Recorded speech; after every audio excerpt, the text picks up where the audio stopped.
ہم کریں گے ہر مظلوم کی حمایت۔ السلام علیکم ناظرین، میں ہوں حورین فاطمہ اور آپ دیکھ رہے ہیں حمایتی نیوز HD چینل۔ نظر ڈالتے ہیں آج کی اہم خبر پر۔ کراچی ضلع ملیر علاقہ بھینس کالونی تھانہ سکھن کی حدود میں افسوسناک واقعہ پیش آیا۔ روڈ نمبر 7 گھوڑے والے چوک سے آگے سسر نے اپنی بہو کو گلا کاٹ کر قتل کر دیا۔ مجرم نے اقبال جرم کر دیا۔ آئیے سنتے ہیں ان کی زبانی۔ احمد دین حمایتی کی رپورٹ۔ جی ہم نے ماری ہے جی کیوں مار رہا ہے؟ بس چلن سی میری نو سی 2 سالوں کے میرے بچے فوت نکے نکے بچے پن مانگتے میں کھوایا، سارے براہمن پتہ ہے، پوری کالونی نے پن کے کھوایا۔ کس چیز پہ گرا تھا یہ آپ کو؟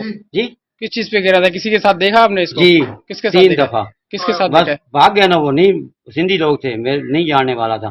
آج صبح کی یہ بات ہے، میں نے رات قرآن پاک اندر پڑھا، رات قرآن پاک لایا ہوں، پاؤں میں رکھا، میں نے بولا بیٹا میں اکیلا ہوں، بوڑھا آدمی ہوں، اس نے بولا میں تیرے کو ماروں گی بچیاں کو، میرا ضمیر چھوڑ گیا۔ مزید خبروں اور اپڈیٹ سے باخبر رہنے کے لیے دیکھتے رہیں حمایتی نیوز HD چینل۔